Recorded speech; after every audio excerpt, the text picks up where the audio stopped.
இன்றைக்கி என்ன ரெசிபி பண்ண போகிறேன் அப்படின்னு பார்த்தீங்கன்னா கோவக்காய் கூட்டு தாங்க. கோவக்காய் கூட்டுக்கு கோவக்காவை நல்லா கழுவிட்டு நீளவாக்கில் கட் பண்ணியிருக்கேன். ஒரு பெரிய சைஸ் தக்காளியை கட் பண்ணியிருக்கேன். 2 பச்சை மிளகா கீரி போட்டிருக்கேன். கூடவே கொஞ்சம் உப்பு, மஞ்சள் தூள் சேர்த்து கொஞ்சமாக தண்ணி சேர்க்கணும்.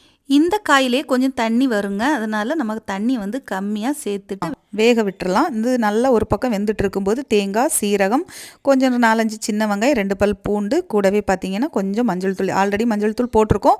காஞ்ச மிளகா இருந்ததுன்னா காஞ்ச மிளகா காரத்துக்கு போட்டுக்கோம். நான் மிளகாத்தூள் வீட்டில் அரைச்சதே போட்டிருக்கேன்.